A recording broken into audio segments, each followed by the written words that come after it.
4,000 मुलं इंजिनियर होऊन बाहेर पडली.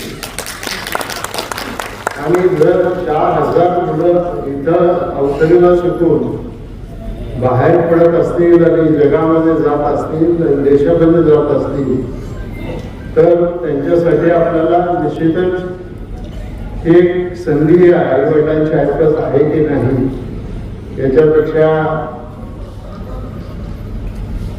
त्या विद्यार्थ्यांना संधी देणं आणि विद्यार्थ्यांनी सुद्धा त्याचं चीज करणं हे बरोबर आहे. वार्षिक सभा म्हटलं की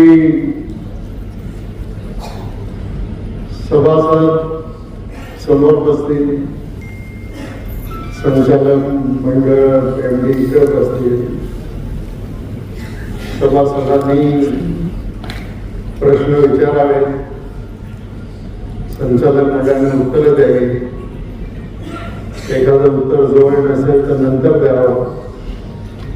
पण आता दुसरी सवय लावून घ्यायला पाहिजे आपल्याला. आपण अहवालामध्ये आपल्याला लिहिलेलं आहे, कोणाला काही प्रश्न जर विचारायचे असतील तर 4 दिवस तरी आधी लेखी स्वरूपामध्ये तो प्रश्न बँकेला किंवा त्या संस्थेला दिला पाहिजे.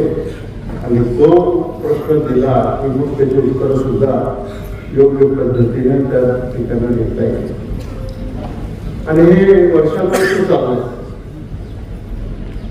परंतु मला आपल्याला सांगायचं आहे की परवा जो भीमाशंकर सरकारने सादर कारखान्यावर प्रकार झाला ते नसतं झालं तर बरं झालं असतं. कारण शेवटी माणसांची बदनामी नाही होत, बदनामी होते संस्थेची बदनामी. आणि आपल्या पूर्वजांनी ज्या संस्था काढल्या किंवा केशवराव बांधलेले साहेबांनी लाभाबाई काढली, आम्ही कधी म्हणजे विरोधात होतो. आम्ही कधी बेरणाची निवडणूक लढवली नाही, शिवाजीराव आढळरावांनी कधी शरद बँकेची निवडणूक लढवली नाही, साखर कारखान्याला कोणी अडवून गेलं नाही. आणि म्हणून या सगळ्या संस्था आता चालल्यात. आणि तिथं बाळासाहेब बांधलेले आहेत. तुम्ही मला सांगा, गेल्या 50 वर्षात परवा जसा कारखान्याचा बंदर झाला तसा बंदर 50 वर्षात या तालुक्यात झाला का? कुठल्याही संस्थेने